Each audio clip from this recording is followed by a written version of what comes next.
పవన్ కళ్యాణ్ మనసులో ఏముంది? పొత్తులపై పవన్ ఆలోచన ఏంటి? లోకేష్ తాజా వ్యాఖ్యలపై జన సైనికుల అసహనానికి కారణమేంటి? జగన్ను గద్దెదించాలనే ఏకైక లక్ష్యంతో పొత్తు పెట్టుకున్నామని చెప్తున్న పవన్ టీడీపీ నుండి తొందరపాటు వ్యాఖ్యలు వినిపిస్తున్నాయా? ఓట్లు చీలకూడదు అనేది పవన్ కళ్యాణ్ అభిప్రాయం. కానీ టీడీపీ శ్రేణుల మాటలు పొత్తును విచ్ఛిన్నం చేసే దిశగా ఉంటున్నాయా?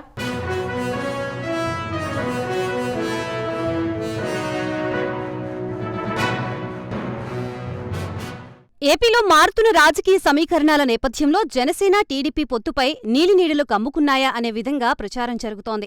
తాజాగా టీడీపీ అగ్రనేత లోకేష్ వ్యాఖ్యలతో పొత్తు ధర్మం గాడి తప్పనుందన్న వాదన రాజకీయ వర్గాల్లో వినిపిస్తోంది. ఇంకోవైపు వైసీపీ కూడా పొత్తు విచ్ఛిన్నం కావాలని కోరుకుంటోంది. అందుకోసం ఇప్పటికే చేయాల్సిన ప్రయత్నాలన్నీ చేస్తోంది. ఇలాంటి తరుణంలో చంద్రబాబే సీఎం అంటూ లోకేష్ చేసిన వ్యాఖ్యల వీడియోని వైసీపీ వైరల్ చేస్తోంది. దీంతో పవన్ వీరాభిమానులు, జనసేన వీర సైనికులు రగిలిపోతున్నారు.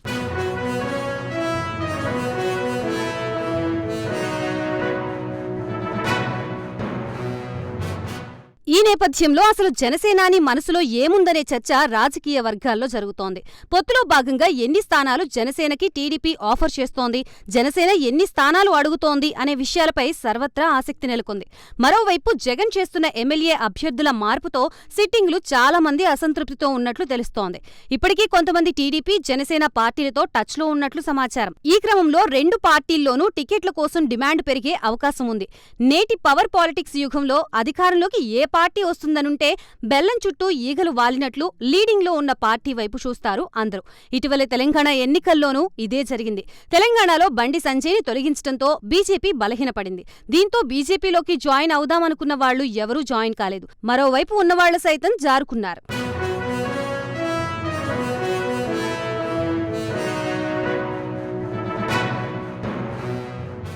ప్రస్తుతం ఏపీలో కూడా పవర్ పాలిటిక్స్ రాజ్యమేలనున్నాయి. ఒక పార్టీలో సీటు దొరకపోతే మరొక పార్టీలోకి జంప్ చేయడానికి క్షణం కూడా ఆలోచించడం లేదు నాయకులు.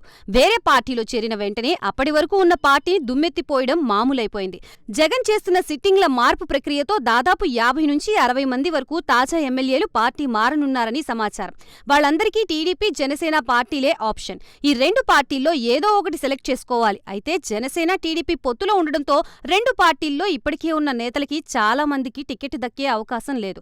దీంతో కొత్తగా చేర్చుకునే వాళ్ళకి టికెట్ ఇచ్చే పరిస్థితి ఉండదనేది రాజకీయ విశ్లేషకులు అభిప్రాయపడుతున్నారు. అయితే గెలిచే అవకాశం ఉన్న నేతలకి టికెట్లు కేటాయించే పరిస్థితి ఉంటుందనేది మరో వాదన. ఈ క్రమంలో కుల సమీకరణాలు ప్రాధాన్యత సంతరించుకునే అవకాశాలు ఎక్కువగా ఉన్నాయి.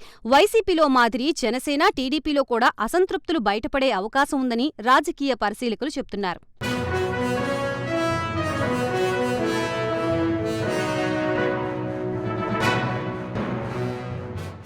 జనసేన స్థాపించి వచ్చే మార్చితో 10 ఏళ్లు పూర్తవుతాయి. అంతకుముందు ప్రజారాజ్యం హయాంలో పవన్ కళ్యాణ్ క్రియాశీలకంగా పనిచేశారు. ఈ రాజకీయ ప్రయాణంలో బీసీ, ఎస్సీ, ఇతర కులాల వారు, వర్గాలు, అభిమానులు, ముఖ్యంగా ఆయన సామాజిక వర్గమైన కాపులు పవన్ కళ్యాణ్కి అండగా ఉన్నారు. ఆయన వెంట నడిచారు. వీరందరికీ న్యాయం చేసేలా అసెంబ్లీ స్థానాలు, అభ్యర్థుల్ని ఎంపిక చేయడమే లక్ష్యంగా పవన్ కళ్యాణ్ లోతైన కసరత్తు చేస్తున్నారు. ముఖ్యంగా ఎస్సీ, బీసీ, ముస్లింల అభ్యున్నతిని ఆయన కాంక్షిస్తున్నట్లు జనసేన పార్టీ నుంచి అందిన సమాచారం.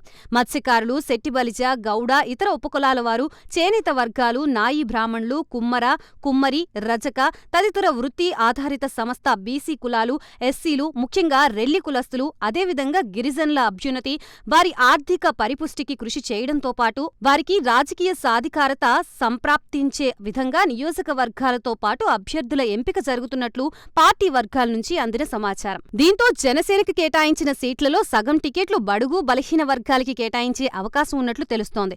మొత్తంగా చూస్తే బడుగు బలహీన వర్గాల్ని అందలమెక్కించడమే లక్ష్యంగా పవన్ అడుగులు వేస్తున్నట్లు తెలుస్తోంది. చూడాలి మరి సేనాని రాజకీయం ఏపీలో ఎలాంటి మార్పులు తెస్తుందో అన్నది.